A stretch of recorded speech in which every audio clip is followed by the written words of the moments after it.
Ross from Friends by Melina Goldenstein and Rachel Kunkel. Have you ever done something that you don't want your parents to know about? Ross from the TV series Friends knows this problem all too well. In the episode, the one where Ross gets high, or Season 6, Episode 9, we can see several examples of this along with glimpses of his true personality. A quick rundown of the episode, for those of you who haven't seen it yet, is that the gang of friends has a Thanksgiving dinner together when Jack and Judy Geller, Ross and Monica's parents, join them for the holiday. However, they don't like Chandler because of something Ross blamed him for in college. He told him that Chandler smoked weed in their dorm when it was really himself. Monica tries to get Ross to admit the truth about who smoked the weed while hiding the fact that she and Chandler are together. This whole awkward situation ends with Ross and Monica going back and forth revealing secrets about each other. While all of this is happening, Rachel is entrusted to make dessert this year and chooses a traditional English trifle, but accidentally mixes in part of the recipe for shepherd's pie, ruining the most important part of their tradition. Throughout the dinner, Joey and Ross just want to leave and go hang out with another girl and her dancer friends, much to the dismay of their friends. With the context laid out, we can finally discuss the 3 different ways that Ross shows us his personality in this roller coaster of an episode. We'll talk about how he uses rationalization and displacement to try and defend himself, his lasting sibling rivalry with his sister Monica, and his fixations related to the different developmental stages by Freud and Erikson. The idea of rationalization and displacement is important to the development in a person's life, and this is especially true for Ross and his relationships. Towards the end of the episode, we witness Monica and Ross interact with their parents about different events that occurred in their lives. It starts with the truth coming out about Ross being the one who is high, and not Chandler. When Ross notices that his parents weren't happy about his actions, Ross tells his parents about the things that Monica had done growing up. These exchanges of information continue until Ross blurts out that Monica and Chandler were living together, which causes Monica to shout out about Ross's 3 failed marriages. Then the rest of the characters blurt out things that they have realized and were true instead of keeping it to themselves. To make his past mistakes seem less significant, Ross uses the coping mechanism of displacement and rationalization to turn the focus onto Monica. Displacement is defined as when a person shifts his or her impulses from an unacceptable target to a more acceptable or less threatening target. In Freud's 1933 article about introductory lectures on psychoanalysis, we can understand that displacement is used by Ross by omitting information about his past and changing how the story went in regards to the pot smoking that occurred in college. When his parents are still disappointed in all that he has done, he uses rationalization that he is tricked into what he was doing, yet again avoiding the truth.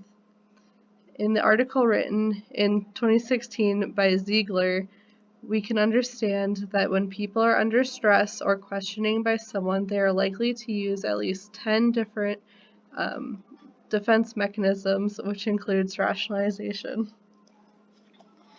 Ross's sibling rivalry with his sister Monica is a relationship that is very evident, especially in this episode. Ross and Monica have a deep desire to be perfect in the eyes of their parents, which is clearly demonstrated when they are trying to make the other person look bad by revealing their secrets, and also by making confessions of their own. This is a perfect example of what Kolak and Volling say in their 2011 article, Sibling Jealousy in Early Childhood. They say that jealousy, which leads to sibling rivalry, occurs like a social triangle that involves the jealous person, the caregiver, and the rival, which is exactly what we see going on between Ross, Monica, and their parents. The outburst starts with Ross telling the truth about getting high in college. When his parents looked at him differently after the truth came out, Ross revealed the things Monica did. He revealed how Monica broke the swing outside instead of the hurricane like they assumed. Monica then came back, saying that Ross took the Playboy magazines and that Ross hadn't worked in the museum for a year. Ross then counters with Monica's biggest secret. She and Chandler are living together. Monica then ends it with shouting about how Ross married Rachel and then got divorced for a third time. Throughout this outburst, we are able to see the relation of how sibling rivalry can play a role in the family. Ross and Monica are competing against each other to gain the best attention from their parents. This shows how important sibling rivalry is in that it can cause things to be said that normally wouldn't be said. Ross is able to show many different ways a person can develop.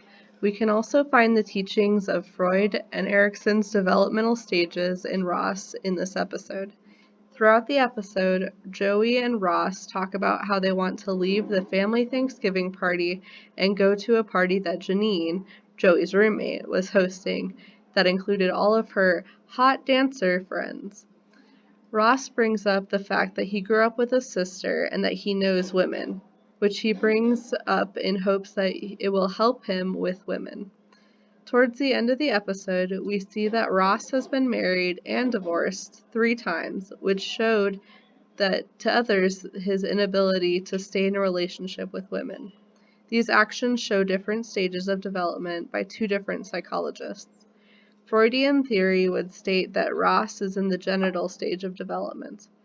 Ross's genital stage aligns with the information found in the 1995 Garcia article, which explains that adults in the genital stage are mainly concerned with sex and adult relationships. This can be found when looking at Ross when he revealed that he has been married and divorced 3 times. We can see that Ross is fixated on women and the idea of going to a party with hot dancers. In looking at Erikson's levels of development, we can understand that Ross has a problem with intimacy versus isolation level of development. In the 2017 article by Knight, we are able to understand that intimacy versus isolation level of development is surrounding the idea of love and finding someone to be with for life. We can understand that from this that Ross is struggling to move past this stage of development. This is showing his inability to be in a long-lasting relationship, as well as his constant want to have someone and not be alone. Throughout the episode, it can be found that there are many snippets that gives us glimpse into the personalities of these beloved characters. Ross is one of the important characters in this episode, where we can clearly see how things can influence him. Some of the biggest ways that we see his personality at work is through his rationalization and displacement techniques, sibling rivalry tendencies with his sister Monica, and how Freud and Erikson's theories of development play out in his life. We all want to be the perfect child in our parents' eyes. However, next time you're around your parents, do not pull a Ross and tattletale on your siblings. Be the bigger person and admit to your mistakes that you have made, even if they were over 10 years ago.